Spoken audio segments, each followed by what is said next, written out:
mic one.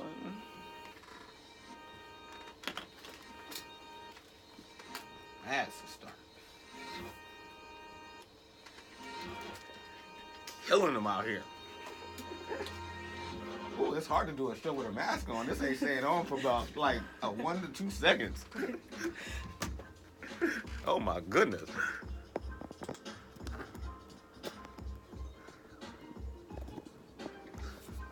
Oh, duh. Oh, yeah, here we go. I'm like, where's the... Ooh.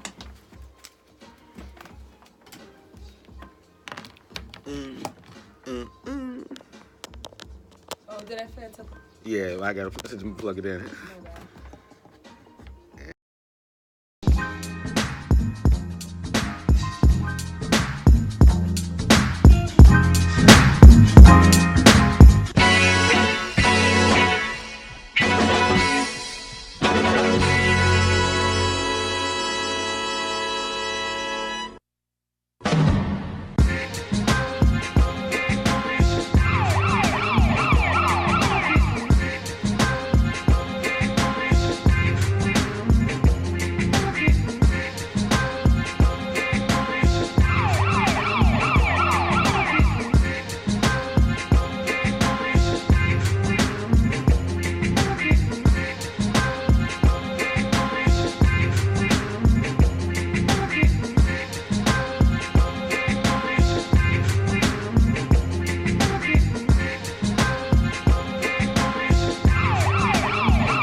Welcome to the Gregory Nesmith Show, where we get personal about the news and the culture. Shout out to all the underdogs, my people, and the occasional Trump supporter who might accidentally find the show. We appreciate you. To take you on the journey this week, you have Gregory Nesmith, entrepreneur, mask wearer, for those who are watching, into spreading special stuff, and founder of UnderdogStuff Company, and representing Philadelphia. And that person you heard giggling to the left of me is Asha Davis. Hi. What's up? What's up? I feel like I've been MIA for a couple of weeks, man. I missed you guys. Hey, we missed you too.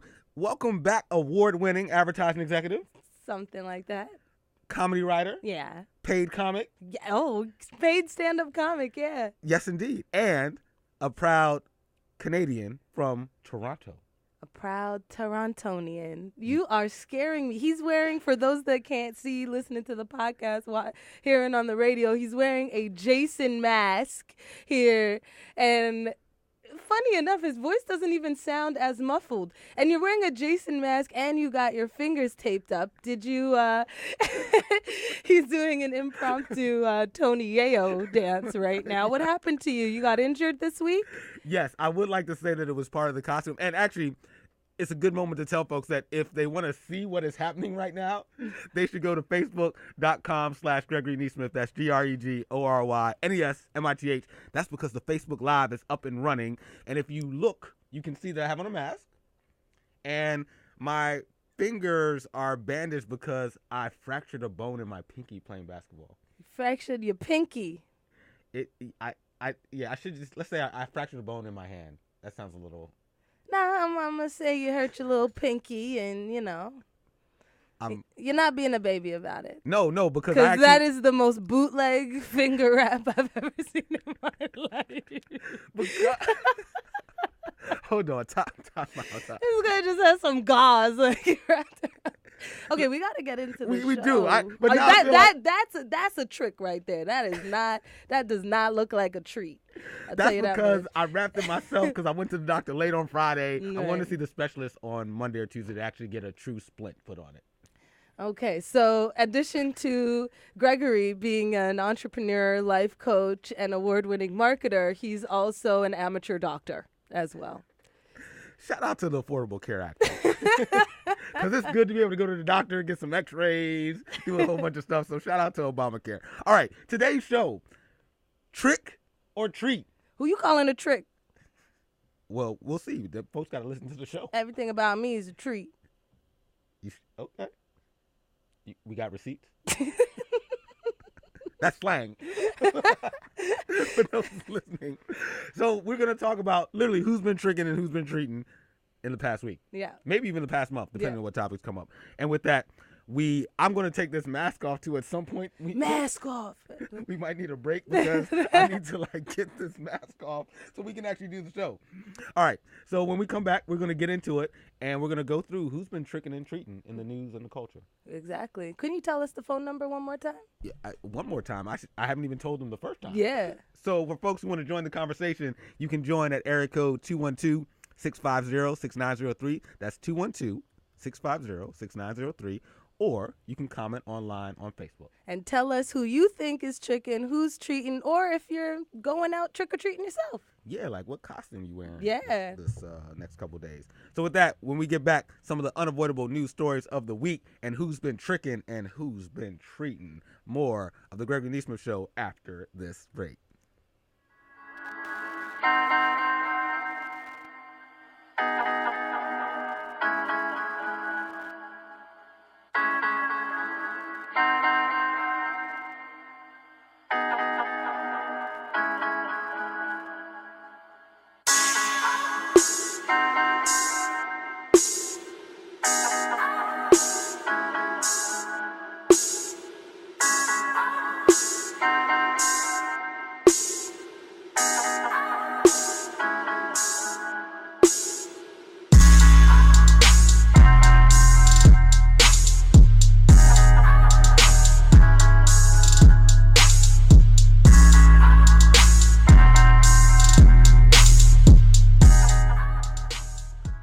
Welcome back to the Gregory Nesmith Show. In the building, Gregory Nesmith and Asha Davis. Mm-hmm. And it's time for today's episode. Who's been tricking, who's been treating?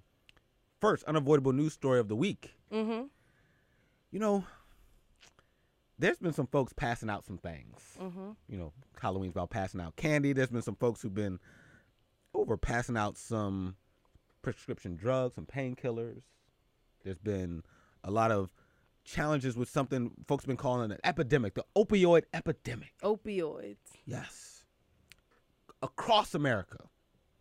And specifically, not to get too political, but it's been a very big epidemic in a lot of the neighborhoods and areas where there's a lot of Trump supporters too. So in other words, you're saying it's a primarily non-black disease. Yes, and rural too. Yeah. Yes, that's where the epidemic has been. And you know what? This isn't the first time America has seen a drug epidemic. Mm-hmm.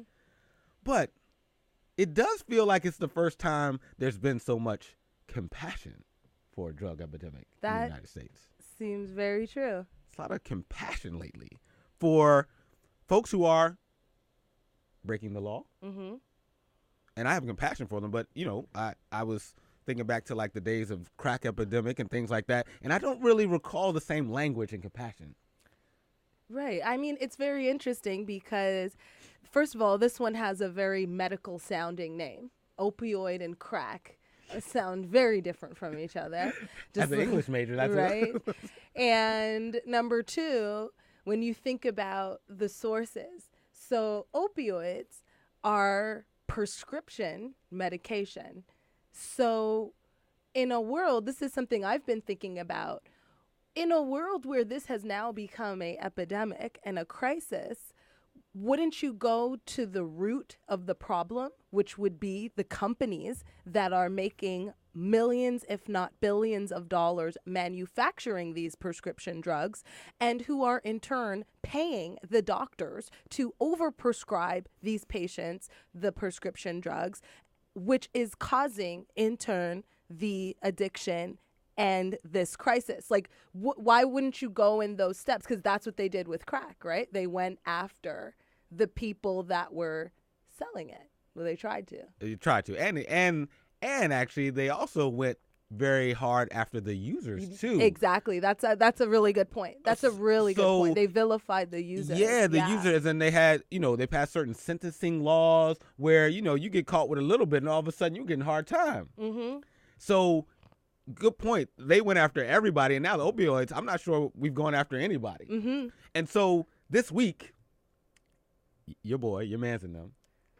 Yo, if you don't, because I don't want people to think that these are my mans in them. The underdogs and our people who listen to the show, they know that when I say your man's in them, that it's not really your The man's. occasional Trump supporter who tunes in may not know. That's true. 2 out of 3 is good, though. Ain't bad. So you're not really your man's in them. Donald Trump made a big announcement this week. 45. He said he declared a national health emergency because of the opioid epidemic. A national health emergency. Yes. Wow. Now, the question is he tricking or is he treating? Well, we've got a comment from Facebook Live.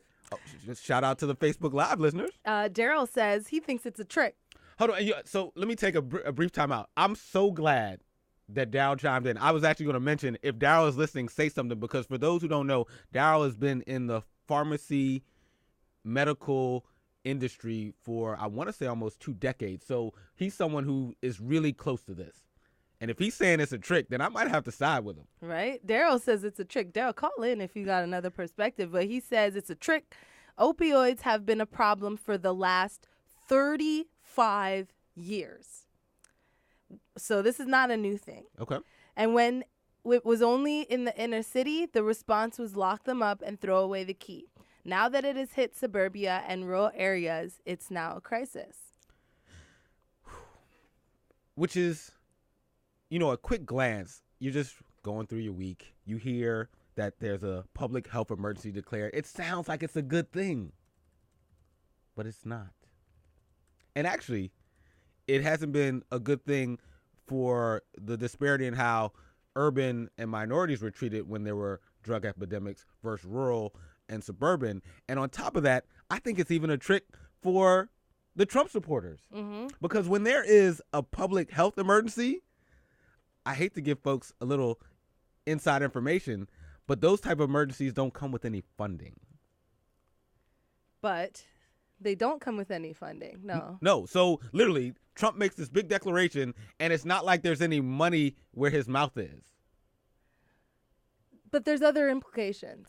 There are. So to your point, one of the implications is they allow more what's called telemedicine, where literally I can call up and be in the middle of nowhere and get a prescription to go pick up more meds or whatever might be helpful to help me cure my addiction.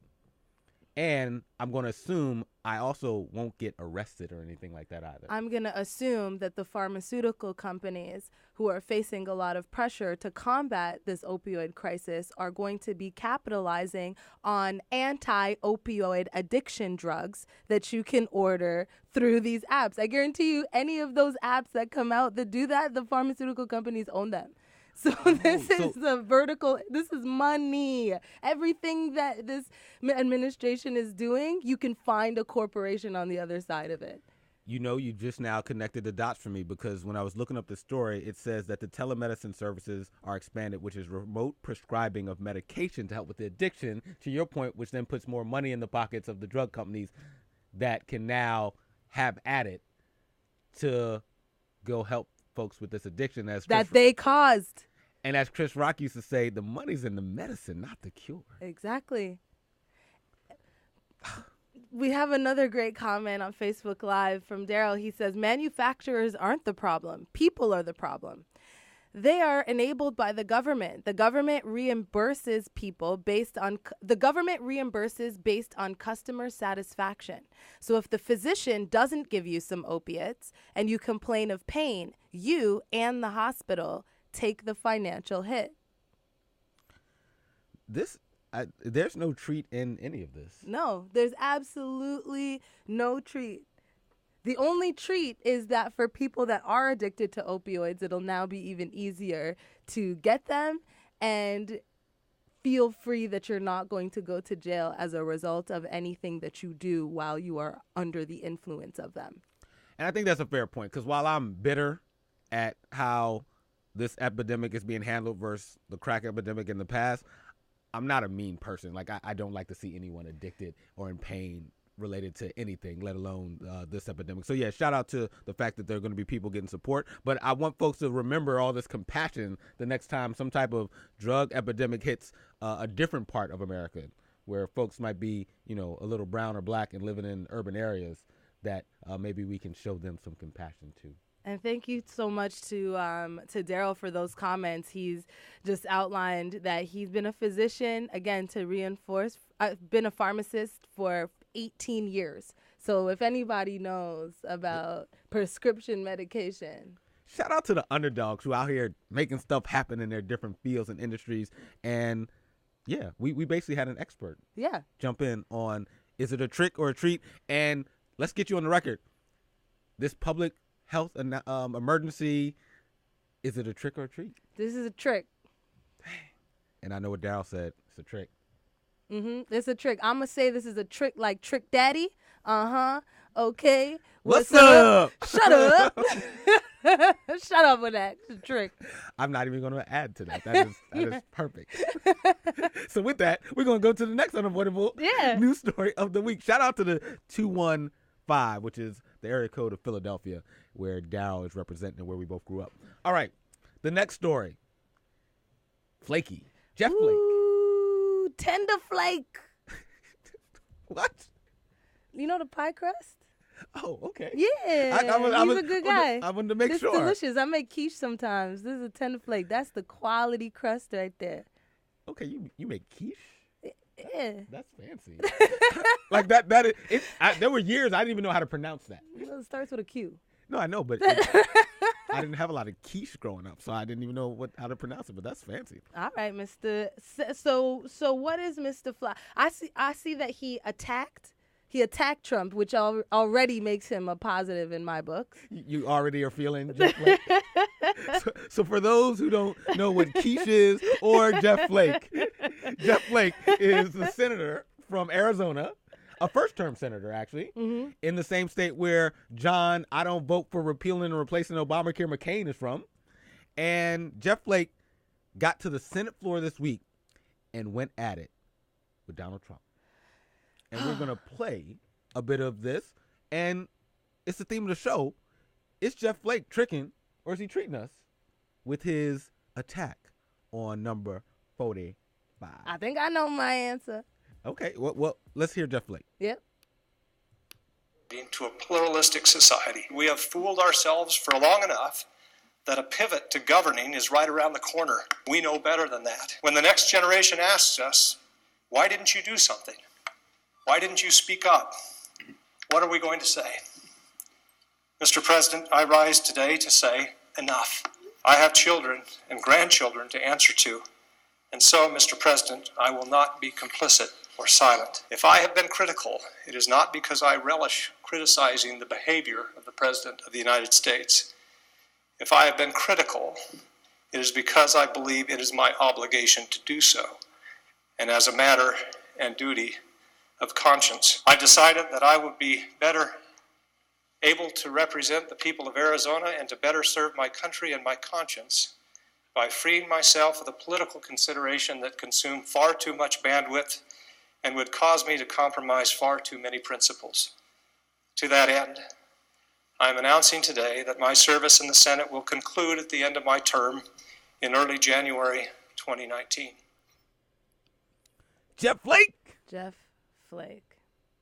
Wanting civility and wanting the president to pivot to being presidential, for Republicans to care just as much about how they do things in addition to what they do. I mean, what are your thoughts? I'd like to hear your thoughts. I know my opinion. Yo, this dude is tricking. Jeff Flake. What'd you say? First of all, let's break this down. Like I as a not a personal aside, but in general, whenever I'm faced with doing things, there's a certain degree of difficulty. And I always feel like you should, people should get a certain amount of credit for, like, how difficult was it, whatever they did. Right. I don't think people realize that the degree of difficulty of what Jeff Flake just did is very, very low. He's never been a Trump supporter. That's first of all. So for all those folks going, oh, Republicans are finally going after Donald Trump. Well, he's never liked Donald Trump. So degree of difficulty, low. Then he says he's not running for re-election. Guess what? What? They've released some of the polling data in his state. The dude doesn't have a chance of winning re-election. That's like when President Trump told Steph Curry he was uninvited to the White House, and Steph Curry was already like, I'm not coming. Jeff Flake's like, I'm not running again. Well, you're not gonna get reelected. I mean, Trickin. Okay. Well, this is why we have a 2-person show. That's why sometimes, it's nice to have another person's perspective, because for me, I say there's a little treat in here. I'm not gonna lie. I think there's a little treat because he went on the record as saying, I couldn't sleep at night having to embrace the president or condoning his behavior or being okay with some of his positions. I just couldn't do it. It just wasn't in the cards, right? And the fact that he went on the record saying these types of things as a Republican, right? If he decided that he wanted to maintain, he knew that if he had any chance in heck of getting reelected, he could not get reelected as a Republican without supporting Trump, because that's who the president is. So the fact that he has now made it his mantra, and the fact that he could potentially be an ally to speak to other Republicans that are not Trump support, speak to other Republicans in the hopes that they may, sway, because it's one thing for a Democrat or a black person to say, hey, we shouldn't support Trump. It's another thing for another white guy with the last name Flake to be saying the same thing. So in my perspective, I think there's a little bit of a treat in here in some capacity. This feels like at least one of the people that tried to go against Hitler in his prime or something like that. Maybe not that difficult, because degree of difficulty. Maybe the degree of difficult, but who knows? Because when Hitler first started, before what we know as his prime, he was doing what Trump is doing now, and people were going with him because he was rising to power. However, let me get into some of our Facebook comments. Yes, let's see whether folks feel like Jeff Flake is tricking or treating, and then I also want to play a clip from Donald Trump, who will weigh in on whether he thinks Jeff Flake is tricking or treating. So I'm gonna start with. So why don't I read one, then you play the clip, then I read another one. So Tales from the Crypt. The first. Daryl says it's a trick. Flake should have stayed and fought an election against Trump and Bannon. Go down with a fight like Arlen Specter did back in 2010. See? So far that's trick, treat. I mean, I'm saying there's a little bit of a treat in there, yeah. But play that next clip, because I haven't heard that one. Yeah, Donald Trump is going to weigh in. Well, he didn't know we were doing a show called Trickin' or Treatin', but just roll with it. All right. You'll get a sense of whether he's feeling Jeff Flake or not. Flake saying you are a danger to democracy. He said you are dangerous to our democracy. Look, he was against me from before he ever knew me.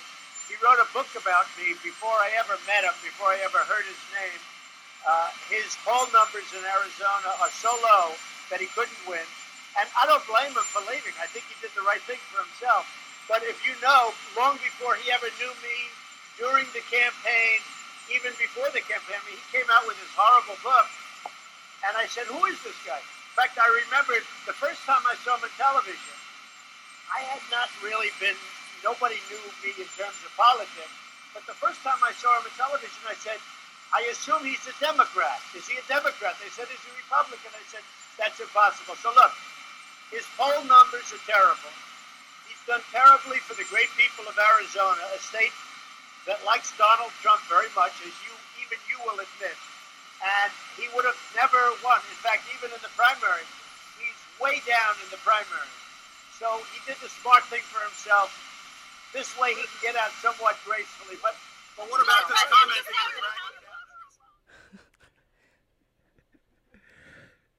Trump thought he dressed up as a Democrat for Halloween. Well, you know what, though? Now what you got to say? You know what? Rudy says it's a trick. Guaranteed you're going to see some Flake 2020 ads soon. He knows he can't win Arizona, so he's trying to position himself to win the Republican nomination. Shout out to Rudy, for one, because I appreciate Rudy jumping into the conversation. And for two, because he said tricked. But his next comment said... Rudy, stop it. No, His no, next we're going to break. comment said, in response to my points that I made, he said, there's definitely some treat in that. I agree with that too, Asha. Black people, thumbs up. All right. So maybe you and Rudy have me recalibrating this a little bit. I'm going to find a silver lining. Because silence is just as bad as folks who've been co-signing for Trump. So to be fair, any voice, even if it's a rhino, which they call Republican in name only, or whether he's dressed up as a Republican, he's really a Democrat, he's still registered as a Republican, won a Republican race in Arizona, and it's still better than nothing that he's saying something. I think so too. So I tricking, guess though. we can... But he's tricking, but there's a little treat in it. Yes, there is a little bit of a treat. It's like Trina. Like Trick Daddy and Trina, because Trina's definitely the treat. There's a lot of treat to her tricks. Yes. I love Trina. I'm sorry, I didn't mean. No, that's what I'm saying. I mean, Speaking of female rappers, we got a comment from Sharon that says, Friday the 13th, I'm going to play Jason. I'm guessing responding to your mask, and I know that we killing him out is here. If for no other reason, and we want folks who are riding around in their cars to listen to 90.3 FM, The Voice of Harlem, or go to www.wher.org, or you should go to the Facebook today just to see Asha and I live. And I forgot my mask. I know you. You didn't give me the memo. I had my leopard mask for my costume. It was just one of those last minute things. All right. Just having a little fun. All right. And one more thing on Mr. Jeff Quiche Flake is I'm still hopeful for the day when, can you believe while Trump has a 36% overall approval rating, 80% of Republicans approve of him? Crazy. Only because they know that he can get them reelected. So I want Mitch McConnell or Paul Ryan to say something. Or Mike Pence. Let's wait till after they get their $1 billion tax breaks. Then we'll see who really cares about him. Right now, remember, it's all about the money. Whenever you see questionable behavior, there's a corporation behind it, owned by people in the government. Matter of fact, when are we gonna see Trump's taxes? I want him to dress up as a nice guy for Halloween or something like that. Anyway, we're gonna take a quick break. And then when we come back, more of today's episode. It's gonna be written as who's trick or treat, but because we're live, we can say who's tricking, who's treating. It doesn't really translate as well when you write it out as a title. Oh, because it's a little, yeah. Yeah, but live on air. It's who's tricking and who's treating. More of the Gregory Nesmith Show. Asha Davis in the building. Gregory Nesmith in the building. And more of your comments, calls, and questions after this. Okay.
Welcome back to the Gregory Nesmith Show. Shout out to the underdogs, my people, and the occasional Trump supporter who might accidentally find the show.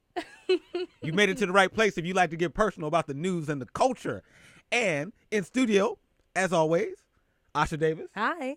Gregory Nesmith, and all the underdogs who've been chiming in either over the phone. Shout out to Deborah from Manhattan who called in during the break. And also to all the folks who've been going along on the journey with us online on Facebook.com/Gregory Nesmith, our Facebook Live. Yeah. And today, shout out to the people who were freestyling during the breaks. You know, if anybody wants to get in on the battle, if you got a 4 bars for me, I'll go back and forth with you if you want to call in. Hey, you know, I'll put that beat just loud enough where it's playing on the background, and then y'all can get at it. Whenever, just let me know. Freestyle Sundays on the Gregory Nesmith. And that'll be a treat. Yes. And today's episode is Who's Trickin' and Who's Treatin', but it'll be written as Trick or Treat. Yeah. You know, just because. Now, politically correct. Yes. Speaking of politically correct, this actually might be politically incorrect. Let's get into another unavoidable news story of the week, and we will again ponder the question of, are they tricking or are they treating? Are they tricking or are they treating? For folks who may not be aware, the NFL players, NFL owners met about a week and a half ago to talk about how they can potentially work together to, as some describe, move from protest to progress related to equality in our policing and justice system, especially for minorities and specifically for African Americans. Protest to progress. It's got a nice catchy ring to it. Yes, it's much better than the, as we know, incorrect term of anthem protest, because no one's protesting an anthem. Right. So with that said, that's kind of the context. And so coming out of that, there's been discussions about what are the players getting? Are they going to stop kneeling? Are they going to kneel some more? Are the owners really feeling this? Are they saying one thing in public and another thing behind folks' backs? And then this happens. Yes. It's not funny at all, actually. No. The way that Gregory just like stopped and looked at me like that was weird. It was a lead-in. So earlier this week, as in 2 days ago, an article came out. So are you familiar with the Houston Texans? Yeah, they have a very good team. Actually, J.J. Watt, one of their players, raised a lot of money for Harvey, and Watson is their quarterback who played at Clemson, actually. So I know a little bit about the Texans. Okay. So Bob McNair is the owner of the Texans, and I think we talked about this or mentioned it briefly on a previous show that a couple of weeks ago there was a big meeting of all the owners and such where they were going to, as you mentioned, discuss how they can move from protest to progress. Yep.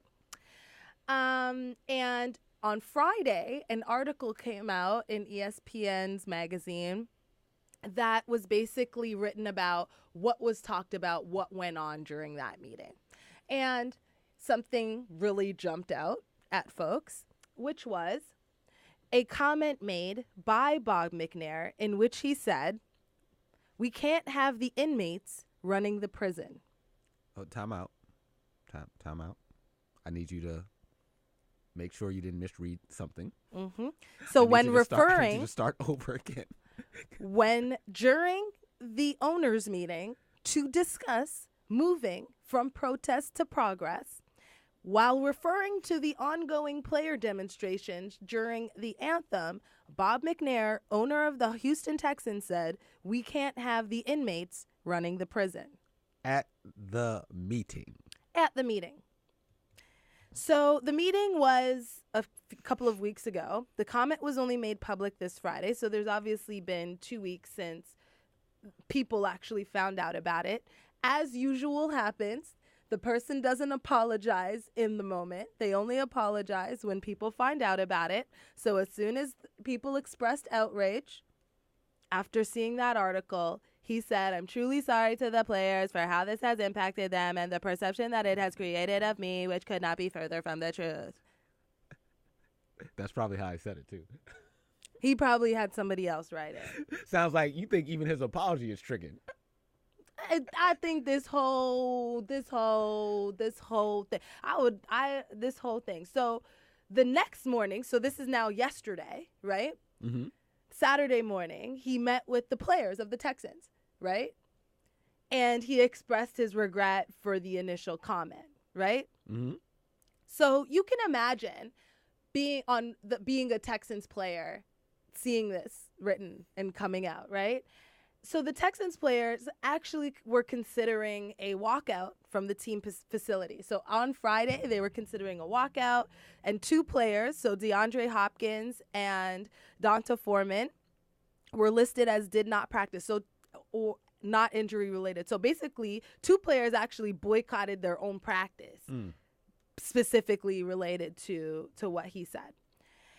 And you can imagine there's also been comments coming out from players' wives, basically saying, you know, my husband has played for your organization for 10 years and all you think of him as is an inmate in your prison. Yeah, so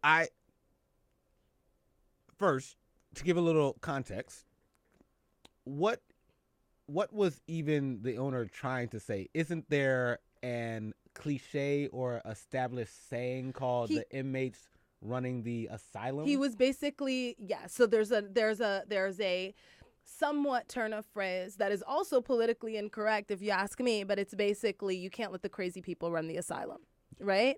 And so that's basically what he was trying to say. Somebody has to be in charge. Yes. Right? However, when all of those people that are in charge do not have the same perspective as you have, that's when things become difficult. Yeah, this is just, I mean, first of all, this is easily Trickin, right? There's no treating this at all. And I think that first, let's make sure. I think we have a caller. Name where you calling from. Yes, Deborah. Hey, Deborah. Mm-hmm. What's on your mind? If they are inmates, then he's the warden. Exactly. So that means somebody is over him. So he should think twice before he starts talking. Yeah, unless, unfortunately, if he's the warden, the person over him is fully behind what he is saying. Exactly. But you know what? These brothers, they need to just make their money. Make their money and just go ahead and just keep making their money. I'll say no more on air. Just keep making your money. Don't entertain. Don't shout. Don't shake your butt. Just make your money, okay? Because these people are laying things out for you. They're putting the silverware on the table. They're letting you know what they think about you. Now, you want to have forgiveness meetings with them, then fine. When they kick you again, you deserve to get kicked. They've already told you what they think about you. Hey. So it doesn't matter what they write. It doesn't matter who writes the letter and puts it out there. You don't have to be angry with them. Just make your money.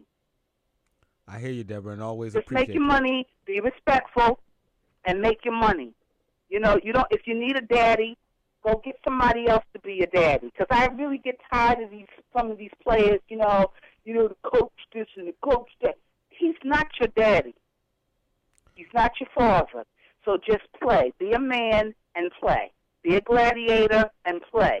You want to take a knee? Take a knee. And then if you want to do something in the community, then go do it. And realize that we don't have to get the support of the owners. And guess what? They've revealed who they are, that they're not really into this. Exactly. Mm-hmm.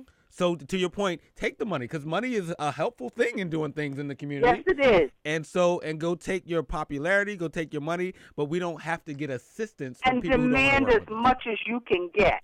Yes. I hear don't you. make any excuses. You know, because if they really knew all the money that these people make off of them, it's really despicable. Oh, of course. I have often said that. You know, when I hear people say, oh, they're making so much money.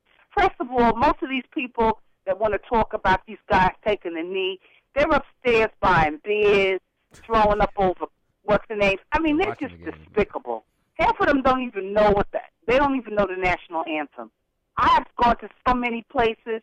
I have seen graduations where people come in and they look like they just came out of, I can't say where I want to say, but They come there to see these graduations and they don't even know what the national anthem is. And the flag is coming down the aisle, you know, the whole pomp and circumstance, and they're standing there with their sandals on, looking up at the sky. They don't know anything. So it's clean our act up and just do what we have to do. That's all. Hey, I appreciate you. You don't have to be in love with them. They've never loved you, and they're not going to. They just want your money. They want your body so that they can make some money. So, try and take care of yourself, eat better, and just, stay away from them. Just stay away from them. No, I think stay out of the club. You got enough money. Your house should be paradise. You make a good point, Deborah, and I think in some future shows we're going to talk about that, like when it's time to sometimes just walk away and go do what you need to go do. Yeah. Yeah. All right. Have a great evening. Hey, you too, Deborah. Have a good Sunday. Bye. Thank you. So it sounds like she thinks this is a trick. Yeah, I think she is definitely. And on top of that, it's an interesting point that I think we should talk about in future shows, which is especially when we're underdogs, we can make an attempt to bring people along the journey with us. Mm-hmm. And then at a certain point, maybe it's time to just say, you know what, I need to just walk away and go take care of my people and myself. Mm-hmm. Because if, and actually this is what's so alarming to me, it'd be one thing if this was off the record and said behind people's backs. He said it in front of them at the meetings. And in the moment didn't think that anything he said was wrong until people found out about it in an article that came out 2 weeks later. And then for those who are like, oh, he was just using a cliche or a phrase and this and that. First of all, they're protesting about policing.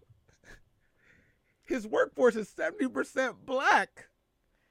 He's using an analogy that compares. This dude is not stupid. He's at least smart. He's definitely not intelligent, but at least smart. He knows analogies. You don't compare your workforce to inmates and being in prisons. And essentially, it's not like his sentiments don't reflect the long-standing sort of thoughts of NFL owners. And I actually found an article that talked about the ex-Cowboys president. And you know how much love we have for the Cowboys. Yes. But the ex-Cowboys president, Tex Schramm, once said to the union chief, Gene Upshaw, "You guys are cattle, we're the ranchers, and ranchers can always get more cattle." Yeah. And he's also said that the author of the article also said that there's another owner who's fond of using the acronym LRC to remind his employees, which are the NFL players, who's in charge. You want to guess what LRC means? LRC? Mm-hmm. What does it mean? Lower right corner, as in the one who signs your check. Hey, and to build on that, I saw a comment from one of your mans in them. 4-5. No, this one, Jason Whitlock.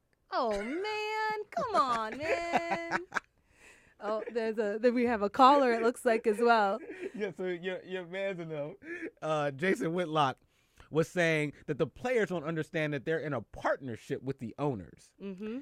And I saw online, and I wish I could remember which friend of mine I saw post this, but one of my friends online put, the owners don't see the players as equal partners. They see them at best as independent contractors. Exactly. And I think when you put it into that perspective, then you bring home what Deborah was saying earlier about, maybe it's time for the players to just make their money and then go do what they want to do outside of the NFL because they're not going to get the support from the owners.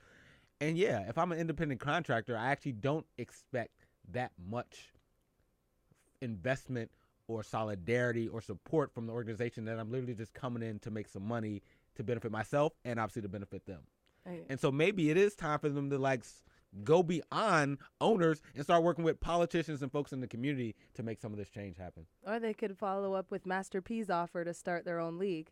And if anybody wants to go join. I would love that. I believe we may have a caller. Name and where you calling from. Yes, hello. Hello, name and where you calling from. Yes, my name is Stefan Omar, and I'm calling from New Jersey.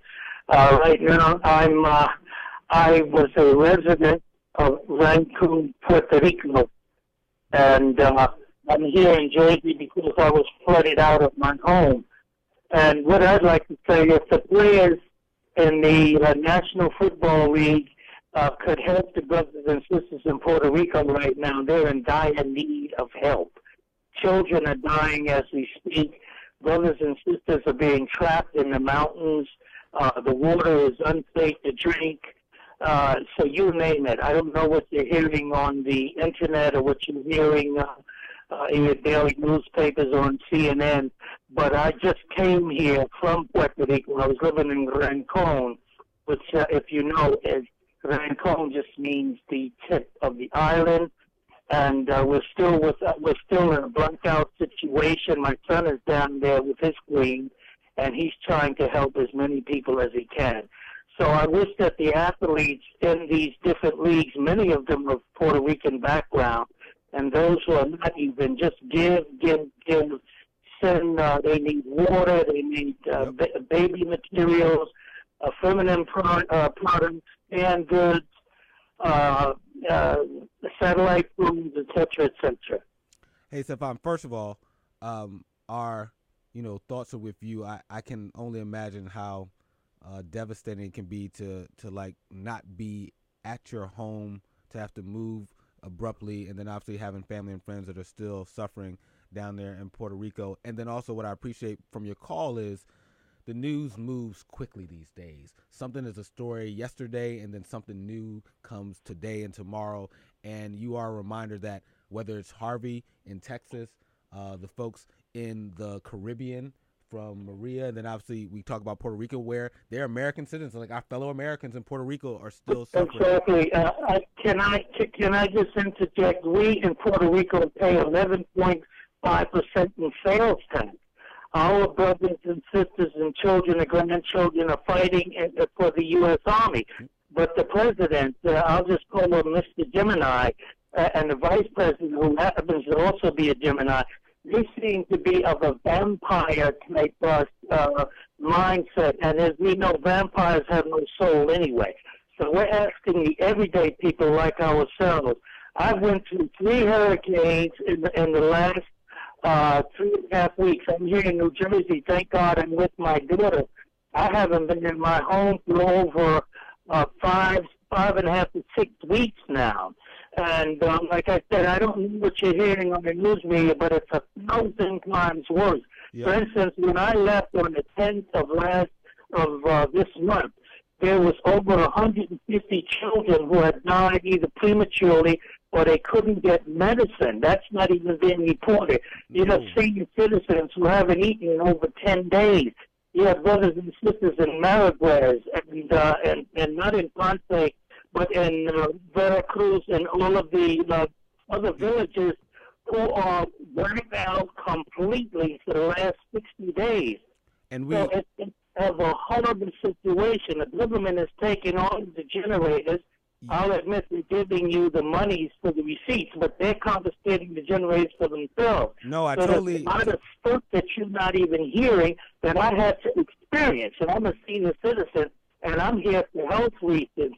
If not, I wouldn't have been able to leave the island. Hey, well, Stephen, the one thing you've done, which we appreciate, is, again, you have brought a reminder for those who may have forgotten, but a lot of New Yorkers haven't, because there's a large number of Puerto Ricans who live in this New York City area. But I appreciate you calling in and reminding everybody about what's going on in there and offering a solution that maybe some of these NFL players looking to continue to do something in the community, along with police brutality and criminal justice reform. There's also an opportunity for them to continue to help out our other American citizens in Puerto Rico. And we appreciate you calling in. Yes, Bios Convenios, amigo, and all the brothers and sisters in Harlem, remember, I love you, and there's nothing you can do about it. Hey, we love you back, man. We love you too. You hang in there.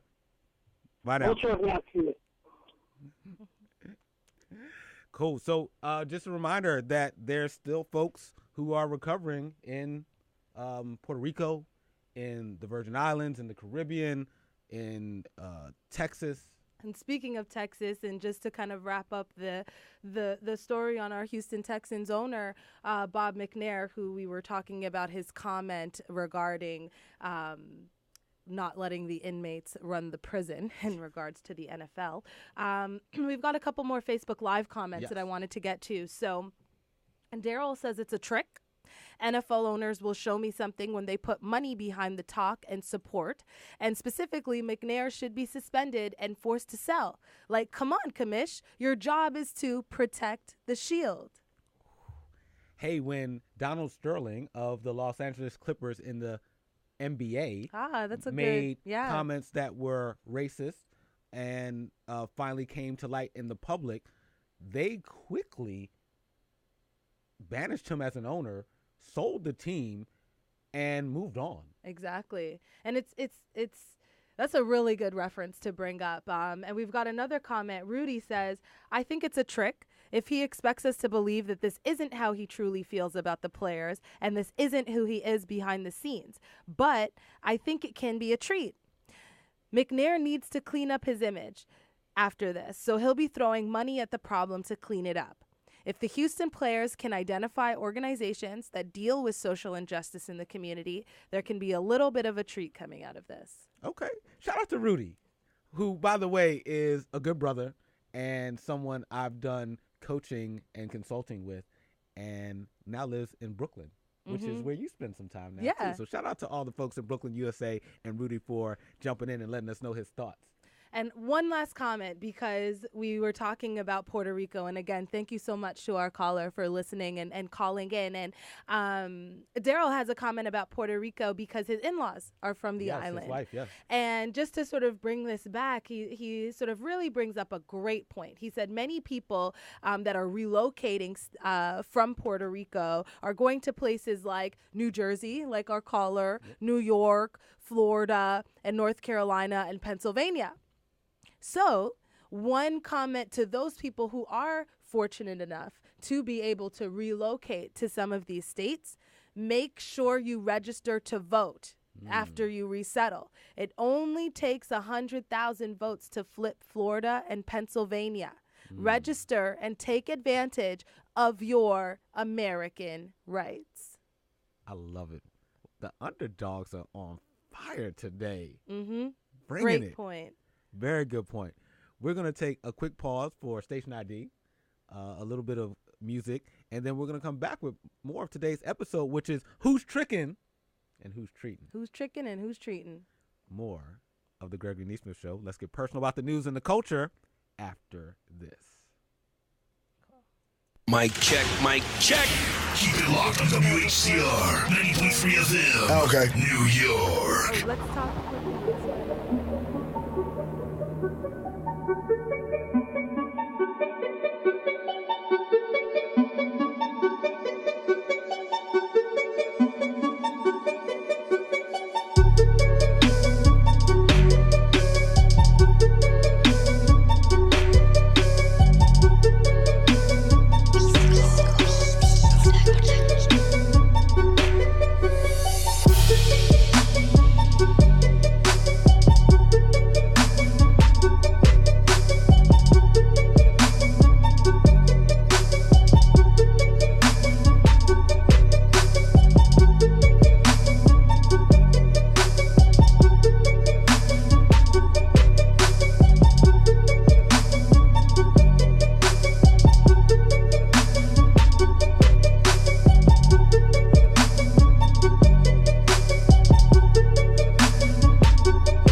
live. We never creepin'. Underdogs, find out who's tricking, who's treating. On Halloween, All Hallows Eve. Thanks for tuning in with Gregory Nesmith and me, Asha Davis. We ain't faking. We keep it real, but we stay caking on the ill show. And we go. Can I pass it off to Jason with the mask on? Hey, we ain't faking. Asha is Jamaican. And we taking the airwaves to a new level. Beat drop. Nice. All right. We'll get back into the show. So I know just before the break we just finished talking about Bob McNair's comment in the Houston Texans. And I just wanted to give a shout out because we know that currently what's bubbling, the world is real time and social media and all that jazz. So right now, the latest on social media is that the Houstons are planning a protest during their 4:00 game. And this time they will be protesting those comments of Bob McNair himself. So obviously we won't be on at 4:00, but we'll definitely be keeping our eyes peeled. And if any of you listening out there, we've got one more hour of the show. We know the 1:00 games have started. So if anybody is seeing anything happening that they want to call in and talk about, just let us know. Yes, please do. And shout out to Tanya from Harlem, who a few weeks ago was one of the underdogs and our people who was keeping their eye out on what was going on. And she actually called in to let us know a few weeks ago that Mike Pence had literally just walked out of an Indianapolis Colts game, which was during the 1:00 hour. And for those who've been following along, it's, I think, appropriate that our show is every Sunday at 1:00, the kickoff, because this topic matters to underdogs. It matters to Asha. It matters to myself. And my boycott continues. Haven't watched a snap at all of the NFL preseason or regular season because, got to stand for something, especially for a cause that is very personal to me. With that, there's been some new news that is literally new news. Like within the past, let's call it 36 to 48 hours. Yeah. And it's Russia is back in the news again. Wow. The Russians. And actually in a whole lot of cases, they're talking about dossiers and DNC and Republicans and Kutcher and like a whole bunch of stuff. But something potentially big has happened. There was a leak. I'm not sure if I want to call it a leak or a report that Robert Mueller, who is leading the special investigation about whether or not there was collusion between the Russians and Trump world during the campaign for president.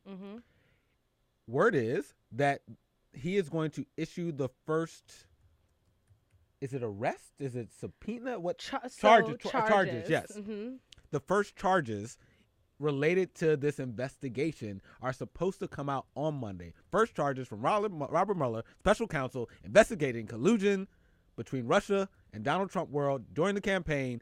First charges coming like Monday morning. Yes. Tomorrow. Yep.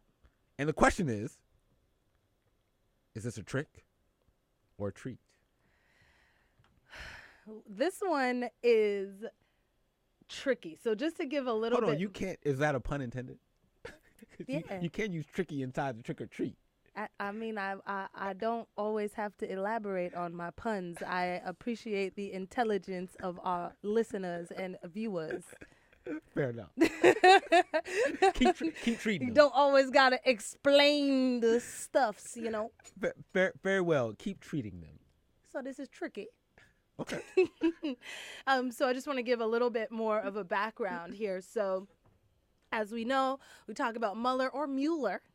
Yes, Mueller. As in Ferris Bueller for my 80s babies out there. So a federal grand jury on Friday just approved the first charges in this investigation, as Gregory had mentioned. So the charges are still sealed under the orders of a federal judge. So the plans were prepared on Friday. So literally, we're talking 48. Like, isn't it crazy how much stuff happens on Fridays with this administration? Like, Data this is dump. crazy. Like, you're working every weekend with this. Yes, we are. Yeah, like They mess up our work. it's like because we have our workflow, and it's like the show we had prepared on Thursday night is literally like blown up by Sunday. Anyway, sorry, digress. So. The sources said, so plans were prepared Friday for anyone charged to be taken into custody as soon as Monday. However, we don't know, to Gregory's point, what those charges are. And so right now we're left to speculate until tomorrow, as in whose name could be in those documents, what those charges are, what that person is sort of being accused of doing, and also what evidence has been so compelling as such to lead a federal judge to actually issue permission for these charges to be laid. Trickin or treatin'? So I'm going to start with some Facebook comments. yo, you are stalling. You over here. Shout out to all the folks listening on WHCR 90.3 FM, the voice of Harlem, riding around in their cars, or watching the Facebook Live at facebook.com/Gregory Nesmith. Asha is about to read your comments. I appreciate you, and I think she appreciates you too, especially because she can still try to figure out her answer to tricking or treating. So Daryl says, I think Trump's name is in the indictment under the seal. And Mueller is just waiting until the day he leaves office before unsealing it. Daryl Tillman, Asha Davis. What do you think about that? And I appreciate what I will call a very optimistic sentiment from Daryl there. So I'm going to go with Trickin. And I'll tell you why. How often have there been leaks during the Trump administration? Every day. Every day. If there was a major charge or a major person within Trump world, including potentially Trump, in this, there's no way we would be doing this show right now on Sunday afternoon and that had not leaked by now. That's just my common sense, my gut. On top of that, investigations like this are often, you hear the term follow the evidence. When Bill Clinton and the Clintons were getting investigated, I believe it was for Whitewater and some things with investments and money. What did that end up leading to? Monica Lewinsky. So I also want people to remember that sometimes these investigations can lead to things that actually have nothing to do with the original investigation. So someone could be getting charged for something that has nothing to do with collusion between the Russians and the Trump world. Someone could have just broken the law that was found out while they were doing an investigation. And it could be like some dude who was 3 degrees of separation, who worked in the campaign and did something, and they're getting charged. Well, to be fair, Daryl did respond to his comment, and he said that his guess is that he has smaller fish in this round of indictments. He's setting up 45, announcing some lower-level indictments, getting them to flip, and then running it up the ladder. Because he does bring up a good point. Any charges against the president have to be sealed until they leave office because by law you can't indict a sitting president. I get that. But if there was someone big like Kelly Conway or Paul Manafort, like his campaign manager, having discussions with Russia or something like that, to me that probably could have leaked by now. Well, no, and I think Daryl is agreeing with you. He's thinking that it's going to be smaller fish in this round. I think this is the first of many that we're going to see. And in terms of sort of my 2 cents of whether this is trick or treat. I was wondering, I thought you were going to maybe wait till after the show to tell us. Stop it. Mine, to be honest, I'm going to go ahead with treat again for this one because, in everything you do in life, you talk about going from protest to progress. Yeah. And sometimes, you as a life coach, you may have heard about celebrating the small wins. Yes. And the fact that the pebble is being kicked forward, as much as it's not being kicked into the goal at this point, it's farther away. It's closer to where we want it to be than it was 6 months ago. With the fact that now the powers that be from a judiciary standpoint feel that there is sufficient evidence to begin a criminal to begin laying criminal charges. And so for me, that's where I'm going to be seeing this as a treat. I mean, all I can say is the optimism is refreshing. It's still a trick. Well, you don't get to make the rules. You don't get to decide for me. You think it's a trick. I think it's a treat. It's completely subjective. Now, with that said, though, let's be very clear. I am hopeful that you are totally correct, and Daryl, too. And then maybe we won't have to wait another 7 years before Donald Trump is out of office. 7? You're giving him 2 terms? Hey, incumbents are 3 for 3 the past 3 presidents. Clinton, Bush, and Obama all went for second terms. Even the unpopular Bush, who didn't even win the popular vote, got a second term. That's crazy. So let's not talk like it's impossible for a dude who doesn't win the popular vote in his first term to then come back and squeak by and get a second. That's true. It just happened in this century, less than 17 years ago. Yeah, that's true. That's all. That's true. All right, so we will obviously keep our eye on them. I mean, now I'm going to have set my CNN alerts or something like that for tomorrow morning. Yeah, it's going to be, I mean, it'll probably come up anyways without you having to set it. That's very true. Yeah, it's going to be really hard to miss. That's a very good point. So we're going to take a brief break and then come back with more of today's episode. Yeah. Who's tricking? Who's treating? Yes, indeed. And Asha has been in the treat mood. Oh, yeah. Yes. And I've had 2 treats today. Yes. And it's always a treat when you're in the building. Oh, I love being here. And we love having you here, too. More of the Gregory Nesmith Show, Who's Trickin', Who's Treatin', today's episode after this.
Welcome back to the Gregory Nesmith Show, where we get personal about the news and the culture. Shout out to the underdogs, to my people, and the occasional Trump supporter that accidentally finds the show.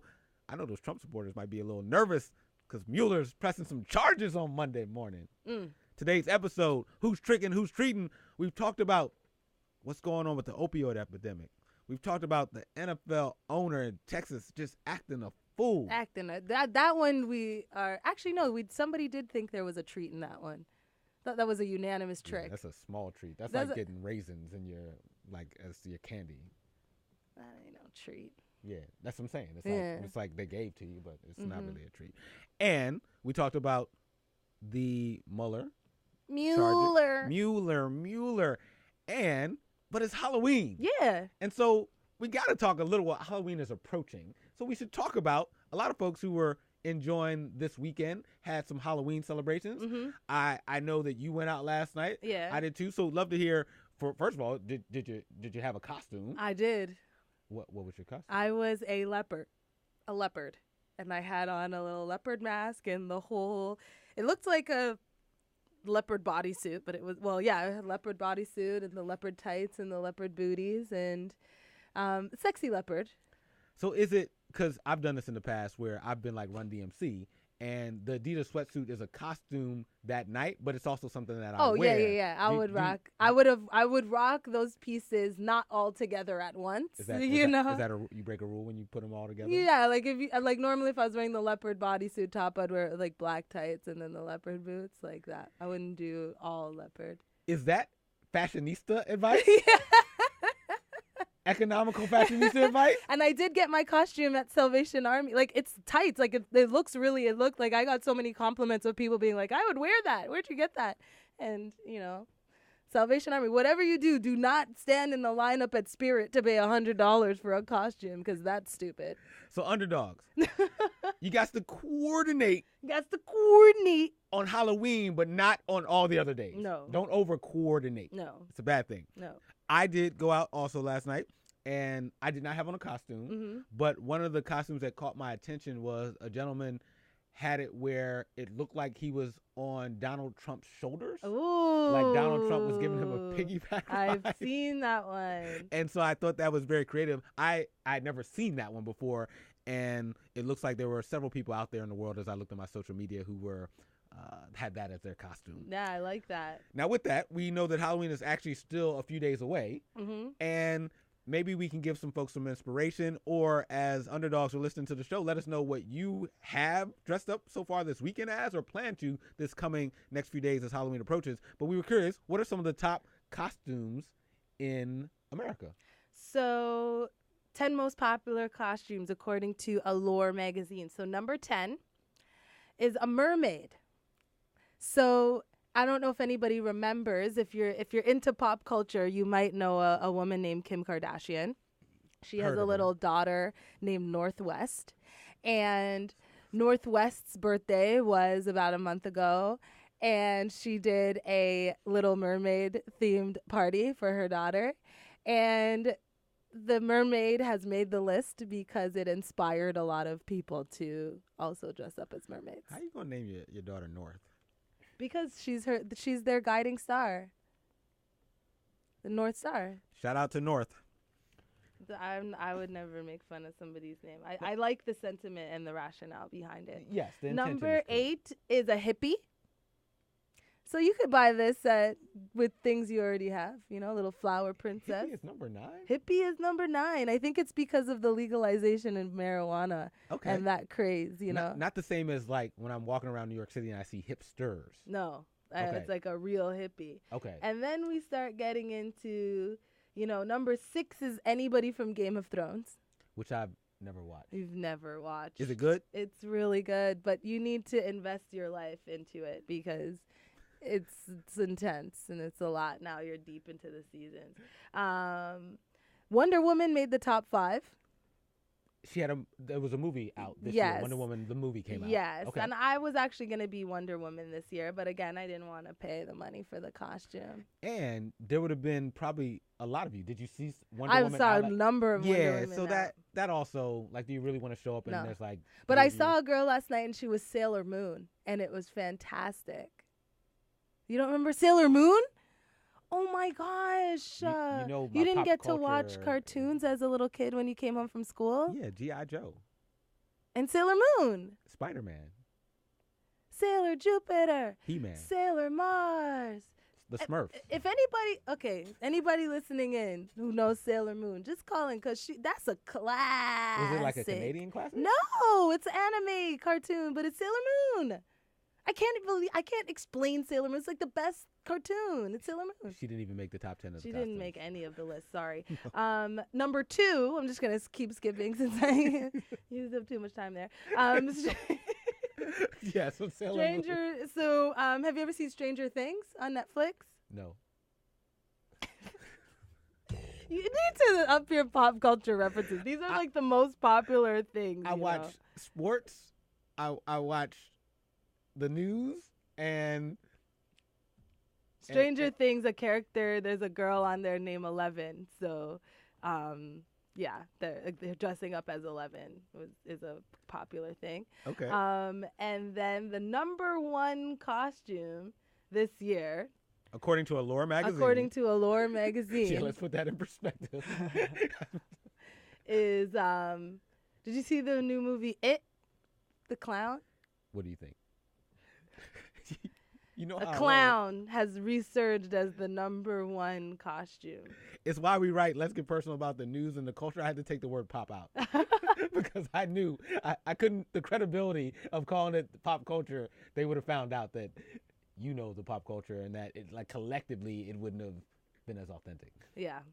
And then, you know, there's always those people that do the crazy costumes. Like I saw one where it was a couple's costume and the husband, the man was the plug and the woman was the socket. Okay. I like that. That's a bit much. That's teamwork. Makes the dream work. I guess. You guess? Hold on.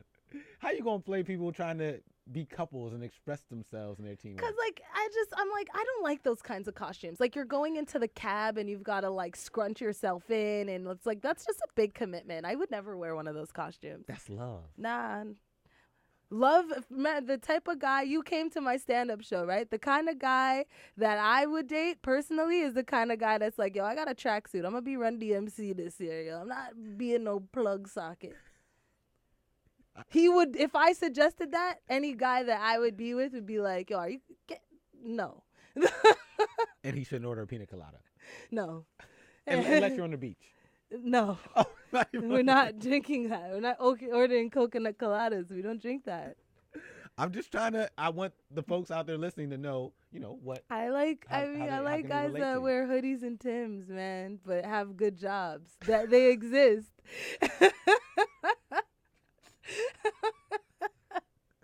I'm just going to put my mask on. Underdogs, if you have a good job and you wear hoodies and Timbs and probably gray sweatpants, you should call at area code 212-650-6903 and maybe you get to talk to Asha off air. You can friend me on Facebook. I'm screening calls between now and the end of the show. Well, speaking of people dressing up, I feel like there's people dressing up or being fake, you know, our freestyle. We talked a little bit about fake and dressing up their persona, I guess. Well, there's some people in today's digital society who are dressing up online. Dressing up who they are online. Yeah, putting on a bit of a mask virtually and figuratively. And it started with actually one of my favorite players. Who? Kevin Durant. KD? KD started it? Well, I don't know if he started it, but he definitely became in the news because of it. Okay. So KD has been known to clap back or reply to fans who may reach out to him on social media. So there's no surprise that KD will interact, and sometimes people go like, yo, KD, like, why are you responding back to this dude? He has like 5 followers, and like, what are you doing? Yeah. But he's like, hey, I do it. So unfortunately, some fan made a statement about like how about him leaving Oklahoma City.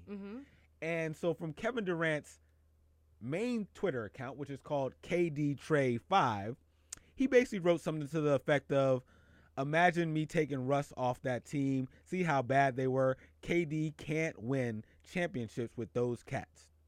Now, I want you to pay close attention. This is from KD's account, but it was written in third person. So then what happened was people were like, did KD forget to switch from his other account? Instead, he replied from his account, and then folks were like, maybe KD has a fake account. So KD did come out and apologize for the tweet, And let's play a quick clip of KD talking about this whole thing.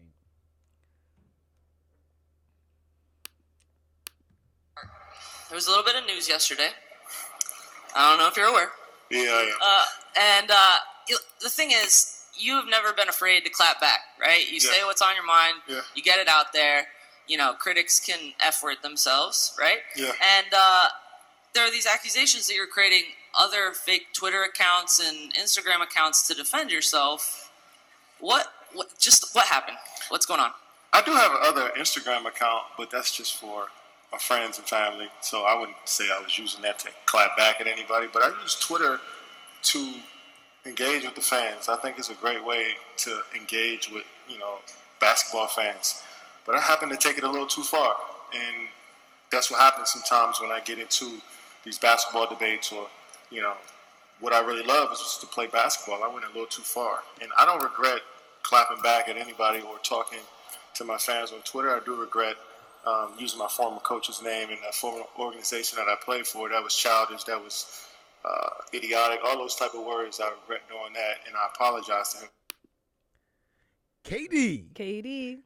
Apologizing for clapping back under his real account, but clearly he thought he was in his other account talking in third person, saying things that it'd have been fine. Just say them from yourself, KD. You didn't have to do a fake account. Now, with that, though, before we move on, because there's some other folks dressing up online that I want to talk about, he did have this one response to a fan on his YouTube channel, which I thought was actually very cool. And this was him speaking as himself, and a fan asked him, like, well, why are you even, like, responding to us? Like, why are you doing this? Aren't you above that? And he goes, I play basketball. I got acne. I grew up with nothing and still figuring myself out in my late 20s. I slide in DMs. I make fun of my friends. I drink beers. I play Xbox. I'm closer to you than you think. I love that. I mean, one of the beauties of social media, I think, despite all of its downfalls and flaws, is that it definitely helps people relate more to celebrities. You realize that these are just regular people. Everybody likes to have fun. Everybody makes mistakes. Everybody says dumb things and jokes around with their friends. And, I think that's real cool. And it definitely probably made that person's day. Oh, my goodness. And it's an example of if he can be that vulnerable and share, he really actually doesn't need a fake Twitter account. Exactly. Just say what's on your mind. Now, there's somebody else who had a fake Twitter account. Who? Her name was